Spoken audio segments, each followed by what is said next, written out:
सगळ्यांनीच त्याच्यामध्ये लक्ष घालायचं ठरवलेलं आहे. म्हणून आजची ती त्याबद्दलची महत्त्वाची मीटिंग आज मी लावलेली होती आणि त्याला जोडून शहरामध्ये काही माडाच्या सोसायट्या आहेत, त्याच्यामध्ये रिडेव्हलपमेंटच्या करता काही प्रपोजल आलेली आहेत. पण त्याच्यात कॉर्पोरेशन, माडा म्हणजे PMC, माडा आणि तिथले स्थानिक लोकप्रतिनिधी ह्या सगळ्यांनाच इन्व्हॉल्व केल्याशिवाय ते प्रोजेक्ट पुढं जात नाही. काही काही ठिकाणी म्हाडाच्या सोसायट्यामधली घरं इतकी दयनीय झालेली आहेत की कधी काही तिथं घडेल सांगता येत नाही. त्याच्याहीबद्दल त्याच्यात आम्हाला म्हाडाची मदत लागणार आहे, त्याच्यात आम्हाला PMCची मदत लागणार आहे, तिथल्या लोकप्रतिनिधींची मदत लागणार आहे. तर हे सगळे प्रोजेक्ट पुढे जायला मदत होणार आहे. दुसरं, आपल्याला सगळ्यांना माहिती आहे की UCIची मीटिंग ह्याच्यामध्ये रवांडा म्हणून आहे तिथं झाली आणि तिथं पुणे सायकल स्पर्धा यास मान्यता मिळालेली आहे. त्या UCIच्या मीटिंगमध्ये ह्या स्पर्धेला मान्यता मिळणं गरजेचं होतं. आता आंतरराष्ट्रीय सायकल स्पर्धा असेल म्हणजे पुण्याची आणि सोबत ऑलिम्पिक क्वालिफायर स्पर्धा देखील त्याच्यामध्ये असेल.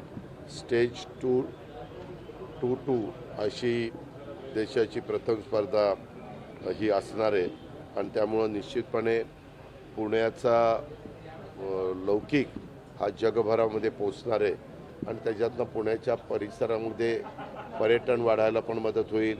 पुण्याचा ग्रामीण भाग पण ह्या निमित्तानं सगळ्यांना पाहता येईल. तो रूट पण आपण फायनल केलेला आहे. मागं तुम्हाला त्याबद्दलचं सांगितलेलं होतं. परंतु हे मात्र गरजेचं होतं. UCIची मीटिंग ही रवांडामध्ये झाली, तिथं आपल्याला मान्यता पुण्याच्या सायकल स्पर्धेला मिळणं अत्यंत गरजेचं होतं. ती आता मिळालेली असल्यामुळं आपल्याला जे साध्य करायचं होतं ते साध्य व्हायला मदत झाली. पंचनामे मी काल रात्रीपर्यंत तिकडं फिरत होतो. काल पण पाऊस पडत होता. परवा दिवशी संध्याकाळपर्यंत असुरक्षित ठिकाणी लोक अडकलेले होते. त्यांना सुरक्षित ठिकाणी आणण्याच्या करता आपण मेहनत घेत होतो. त्याला आम्हाला मिलिटरी मदत करत होती, एअरलिफ्टिंगच्या करता हेलिकॉप्टर मदत करत होत्या, NDRFची टीम आपल्याला मदत करत होती. सगळं प्रशासन तिथलं राज्य सरकारचं त्या जिल्ह्याचं हे सगळेजण तिथं कामाला लागलेले आहेत. आणि आता कालपासून आम्ही ज्यांच्या घरात पाणी वगैरे गेलेलं आहे त्यांना तातडीनं 5,000 रुपये, घरात पाणी गेलेलं आहे अशांना, आणि 5 किलो तातडीनं गहू आणि तांदूळ असं 10 किलो धान्य. परंतु काल माझ्या लक्षात आलं की तिथं त्यांची घरं पाण्यामध्ये गेलेले असल्यामुळे सगळं त्यांचं धान्य भिजलेलं आहे. धान्य खराब पण झालेलं आहे आणि त्याच्यामुळं त्यांना लगेचच कुठं चांगला निवारा मिळत नाही. काही बाबतीमध्ये आपण शाळामध्ये किंवा तिथं कार्यालय वगैरे असेल तिथं शिफ्ट केलेलं आहे, पण त्यांना हे 10 किलो पुरणार नाही. आम्ही त्याच्याबद्दल ते वाढवण्याच्या करता मुख्यमंत्र्यांच्या बरोबर चर्चा करून त्याच्यात अधिक कशी मदत करता येईल धान्याच्या बाबतीत ती आम्ही करतोय. काल देशाचे गृहमंत्री अमित शाह साहेब आपल्या राज्यामध्ये आलेले होते. आपण हे जे काही घटना घडली त्याच्याबद्दल पंतप्रधानांनाही पत्र दिलेलं आहे की आम्हाला ह्याच्यामध्ये मदत करा. डिझास्टरच्या संदर्भात अशा प्रकारची नैसर्गिक संकट आल्यानंतर एक कमिटी केंद्र सरकार नेहमीच नेमतं. ह्यावेळेस त्या कमिटीचे प्रमुख हे अमित शाह साहेब आहेत आणि त्यांना पण काल आमच्या तिघांच्या सहीचं पत्र मुख्यमंत्र्यांनी दिलेलं आहे की हे जे काही संकट आलेलं आहे ते संकटावर त्या लोकांना संकटातनं बाहेर काढण्याच्याकरता राज्य सरकार मनापासून प्रयत्न करते, पण तिथं केंद्र सरकारने पण ह्याच्यामध्ये आम्हाला मदत करावी. मागे पंजाबमध्ये आणि हिमाचल प्रदेशमध्ये ह्या गेल्या महिन्यामध्ये अशा प्रकारचं घडलं, त्यावेळेस तिथं मदत झालेली आहे. आणि महाराष्ट्रात पण ज्या वेळेस अशा प्रकारची संकटं आलेली आहेत किंवा देशातल्या कुठल्याही राज्यावर आलेली आहे त्यावेळेस साधारण आढावा घेऊन केंद्र सरकार मदत करत असतं. आणि म्हणून ती मागणी स्वतः गृहमंत्री मुंबईत संध्याकाळचा कार्यक्रम होता त्यावेळेस मुख्यमंत्र्यांनी केलेली. मी मी तीन बोलले तर मी गाडीत बसून निघून जाईल. संकट असताना धाराशिवचे जिल्हाधिकारी एका सांस्कृतिक कार्यक्रमात नाचताना दिसतात. दादा एक वर्तनाला काय कुठे नाही दादा, शारदीय नवरात्रोत्सव तुळजापूरमध्ये पार पडत होता काल. सांस्कृतिक कार्यक्रम तिथे झाला आणि तिथले महसूल अधिकारी आणि ज्या कलेक्टर आहेत त्यांनी या सगळ्या जिल्हाधिकारी या सगळ्यात त्यांनी सहभाग घेत मंचावरती नृत्य झाल्याचा एक व्हिडिओ व्हायरल होतोय. काल रात्री तो सगळा शारदीय नवरात्रोत्सव तुळजापूरमध्ये पार पडला. मला त्याबद्दल काही माहिती नाही. आपण आत्ता माहिती दिली कारण सकाळी लवकर इथं 6:30लाच मी आलेलो आहे. थांब रे बाबा, आलेलो आहे. त्याच्यामुळं मी माहिती घेऊन त्याच्या संदर्भातलं माझं स्टेटमेंट करेन. हवामान विभागाने सुद्धा परत एकदा रचला जात होता त्याच्या संदर्भात SIT नेमण्यात आलेली आहे. नाही, हे ज्या वेळेस अशा प्रकारच्या कुणाच्या बद्दल गंभीर तक्रारी येतात त्याबद्दलची काळजी सरकारला घ्यावीच लागते. तो कॉमन मॅन असेल किंवा तो कुठल्याही क्षेत्रामध्ये काम करणारी व्यक्ती असेल किंवा लोकप्रतिनिधी असेल, 27-28 त्या प्रकारे आपण त्याची चौकशी करतोय. 27-28-29 पुन्हा हवामान विभागाने इशारा दिलाय. हे खरं आहे. त्यांनी रेड अलर्ट म्हणून रेड अलर्ट होण्याची शक्यता आहे असं सांगितलेलं आहे. मी तरी सोलापूर, धाराशिव, बीड आणि ह्याच्यामध्ये संभाजीनगरला फिरत असताना त्यांना सांगितलं तुम्ही सगळ्यांनी अलर्ट राहावा. आम्ही त्याच्याबद्दल डिझास्टर मॅनेजमेंटला पण सांगितलेलं आहे. डिझास्टर मॅनेजमेंट पण लक्ष ठेवून आहे. वरिष्ठ पातळीपासून खालपर्यंत सगळ्यांना त्याच्यामध्ये आपण अलर्ट केलेलं आहे. एकाने बघा रे, उद्धव ठाकरे म्हणाले की PM केअर फंडातून शेतकऱ्याची सगळी कर्जमाफी होऊ शकते.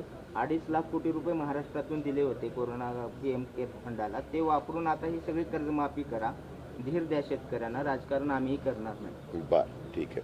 दादा लाडकी बहीण योजनेचा 8,000 सरकारी महिला कर्मचाऱ्यांनी लाभ घेतल्याचं समोर आलंय. 15 कोटींची वसुली केली जाणार आहे, शिस्तभंगाची देखील कारवाई केली जाणार आहे अशा माध्यमात बातमी आहेत. माध्यमातल्या बातम्याला काही तथ्य नसतं. ते त्याला तुम्ही म्हणत असता कुणाच्या ह्याच्याप्रमाणे सूत्र, ते सूत्र एकतर माहीत नाही. हे निर्णय राज्य सरकार घेत असतं. मुख्यमंत्र्यांच्या स्तरावर त्याबद्दलची चर्चा होईल आणि त्याबद्दल काय करायचं तो निर्णय. त्याच्यामुळं त्या माध्यमाला आणि सूत्राला तुम्ही त्याच्यावर विश्वास ठेवू नका. दादा तुम्ही काल एक विधान केलं होतं की पैशाचं सोंग आणता येत नाही, कदाचित ती सत्य काल नाही केलं. परवा ऐका ना, एक मिनिट परवा दिवशी अनेक लोक तिथं जमलेली होती. तिथले अनेक प्रकारचे प्रश्न होते, ते मी सगळे ऐकत होतो. त्यावेळेस तुला माहिती नाही, तू ग्रामीण भागातनं आलाय का मला माहिती नाही, परंतु मी ज्यावेळेस ग्रामीण भागामध्ये जातो त्यावेळेस त्यांना समजण्याच्या करता त्याच्यातनं विरोधक हे कारण नसताना गैरसमज निर्माण करतात. मी तो शब्द जरी वापरला असला तरी सगळंच आम्ही तर बऱ्याचदा वापरतो, आपण पण घरात वापरतो. अरे बाबा नो, सगळी सोंग करता येतात, पैशाचं सोंग नाही करता येत. त्याच्यामुळे पैशाच्या बजेटमध्ये या सगळ्या गोष्टी बसवायला लागतात. पण ते वेगळ्या उद्देशाने बोललो. अशा प्रकारची नैसर्गिक संकटे येतात त्यावेळेस राज्य सरकार ताकदीनं अडकलेल्या अडचणीमध्ये असणाऱ्या शेतकऱ्यांच्या पाठीशी, तिथल्या नागरिकांच्या, तिथल्या ग्रामस्थांच्या, तिथल्या मायमाऊलींच्या पाठीशी उभं राहत असतं आणि ते उभं राहणार. आम्ही राहतोय अशा प्रकारचा विश्वास मी त्यांना दिला. प्रश्न आहे फार्मावर ते देखील काय होतं, मी बोललो ना, त्याच्या बोलण्यामागचं मी काय बोललो आणि पुढचं काय बोललो तेच घेत नाही. ते तेवढंच घेतात की सगळी सोंग करता येतात, पैशाचं सोंग आणतात. अरे पण त्याच्या आधीचं काय बोललो आणि पुढचं काय बोललं बघा ना. ह्या ज्या काही संकट होत, उलट माझ्या 2-2.5 दिवसाचा दौरा इतका व्यवस्थित त्या ठिकाणी झाला. सगळ्यांचं मी नीट समजून घेतलं. कुठंही त्या बाबतीमध्ये आता तुमच्या पत्रकारांनी सकाळी मी 6ला सुरुवात करायचो ना, आल्याला दांडकं पुढे धरायचे, दादा बोला. अरे मी म्हणलं थांब ना बाबा, लोकांच्याकडे जाऊ दे. आणि मग ते तसं म्हणलं ना की हा दादा चिडले, दादा असं झालं. अरे कशाचं चिडलं? एक तर जो सगळ्यात जास्त काम करतो त्याला चिडलं बिडलं त्यालाच तुम्ही टार्गेट करता. तुमचा सत्कारच केला पाहिजे. टेरिफच्या बाबतीत एक प्रश्न आहे. तुमचा म्हणजे जे चॅनल अशा चुकीच्या पद्धतीने दाखवतात ते. टेरिफच्या बाबतीत एक प्रश्न आहे. आता अमेरिकेने ना एक नोटीस काढली, त्यामध्ये आता फार्मा कंपनींना देखील टेरिफ लावणार आहे. याचा खूप मोठा फटका आपल्या राज्याला पण बसणार आहे. ठीक आहे, हे जे काही आपण आपल्या राज्यापुरतं आपल्या देशापुरते निर्णय घेऊ शकतो. आता तू पार ट्रम्पने असं केलं आणि फलाने तसं केलं. त्यांचा देश आहे, त्यांना काय निर्णय घ्यायचा, त्यांना निवडून दिलेलं आहे 4 वर्षाच्या करता, त्यांनी काय निर्णय घ्यायचा तो त्यांचा अधिकार आहे. उद्याच्याला बाहेरच्या देशांनी कुठलाही प्रकारचा निर्णय घेतला तर त्याला समर्पकपणे उत्तर देणं आणि आपल्या इथं तयार झालेल्या वस्तू वापरणं हे आपलं काम आहे. स्वदेशीचा नारा त्याच्याकरता महात्मा गांधींनी पण दिलेला आहे, आता देशाच्या पंतप्रधान नरेंद्र मोदी साहेबांनी पण दिलेला आहे. आणि पूर्वीचा काळ राहिलेला नाही. देशाला स्वातंत्र्य मिळून आज 75 वर्षापेक्षा जास्त काळ उलटलेला आहे. त्याच्यामुळं आपल्याकडं आता खूप काही गोष्टी परदेशाच्या वस्तूंच्या पेक्षा अधिक उत्तम पद्धतीनं तयार होतात. उलट काही काही वस्तू, काही काही कपडे, काही काही ब्रँड आपल्याकडे तयार होतात आणि तिथं मेड इन दुसऱ्या देशाचं नाव देऊन विकले जातात. ही पण वस्तुस्थिती आहे, हे तुम्हालाही माहिती आहे.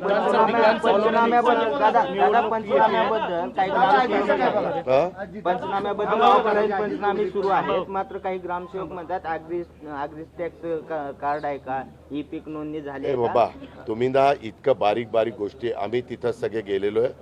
आज अडचणीतल्या माणसाला मदत करण्याच्या करता जे जे काही करता येणं शक्य आहे त्याच्याबद्दलच्या सूचना मुख्यमंत्र्यांनी, आम्ही दोन्ही उपमुख्यमंत्र्यांनी, मंत्रिमंडळातल्या सहकाऱ्यांनी दिलेले आहे. अजून जे काही अडचण येते ते कानावर आल्यानंतर त्याच्यातनं पण आम्ही मार्ग काढायचा प्रयत्न करतोय. एवढ्या मोठ्या कुणीच त्याच्यामध्ये चुकीचं बोलू नये, चुकीचं वागू नये, चुकीच्या गोष्टी करू नये. आणि कुठंतरी एखादा कोणतरी काय बोललाय, खरंच तो बोललाय का आणखीन कोण बोललाय हे माहिती नसतं आणि ते असा बोलला आणि ते तसं बोलला. काल तरी आम्ही सगळ्यांना सांगितलेलं आहे की बाबांनो, माणुसकी नी हे सगळं काम करण्याची गरज आहे. ऑलिम्पिकची निवडणूक बरेच दिवस तुम्ही अध्यक्षपद राहिलं होतं, भाजप तुमच्या विरोधात पक्ष भाजप बॅनर टाकण्याच्या तयारीत. त्यांना शुभेच्छा. दादा तुमच्या सरकारकडून सांगितलं जातं की योग्य वेळी कर्जमाफी करू. फक्त सोयाबीनचं नुकसान झालेलं नाही, उडीदचं नुकसान झालं, सोयाबीनचं नुकसान झालं, त्याच्यामध्ये आपल्या ऊसाचं, बारक्या ऊसाचं नुकसान झालंय, कापसाचं नुकसान झालंय, मक्याचं नुकसान झालंय, कांद्याचं नुकसान झालंय आणि अशा अनेक प्रकारच्या फळबागांचं नुकसान झालंय आणि त्या पद्धतीनं पंचनामे करायला सांगितलेले आहेत. दादा तुमच्या सरकारकडून आता ही नवीनच सुरू केलं. प्रेसमध्ये कुणाला तरी बोलवायचं आणि आजीचा प्रश्न, तिने इथं बोलायचं कारण नाही, तिनं वेगळं मला नंतर भेटतील. काय लावलं चावट. दादा तुमच्या सरकारकडून सांगितलं जातं वारंवार की शेतकऱ्यांना गाडीत बसून निघून. दादा योग्य वेळी कर्जमाफी दिली जाईल असं सांगितलं जातं. आता आसमानी संकटात आहेत शेतकरी, यापेक्षा अधिक योग्य वेळ कधी येऊ शकते असं विरोधकांकडून प्रश्न निर्माण केला जातोय. आम्ही त्याच्यामध्ये मार्ग काढू. दादा ओल्या दुष्काळाचे काही निकष याच्यात बसतात का? कारण सातत्याने अशी का मागणी होती? त्यामध्ये बऱ्याच जणांना काही प्रश्न कसे विचारायचे माहिती नसतात, कुठले तरी शब्द डोक्यामध्ये घेतात आणि ते प्रश्न विचारतात. संविधानाने, लोकशाहीने, घटनेने, बाबासाहेब आंबेडकरांनी सगळ्यांना प्रश्न विचारण्याचा अधिकार दिलेला आहे. काही त्या अधिकाराचा योग्य पद्धतीने वापर करतात, काही काही जण त्याच्यातनं गैरअर्थ कसा काढता येईल आणि कुणाची तरी बदनामी कशी करता येईल अशा प्रकारचा प्रयत्न करत असतात. राज्याच्या प्रमुखांनी, आम्ही सगळ्यांनी सांगितलेलं आहे की ह्या अडचणीतल्या माणसाला पुन्हा सावरण्याकरता, उभं करण्याच्या करता जे काही नियम वगैरे असतील ते वेळ पडली तर आम्ही ते शिथिल करू, बाजूला ठेवू, पण ह्याच्यातनं सर्वतोपरी सहकार्य करू. धन्यवाद.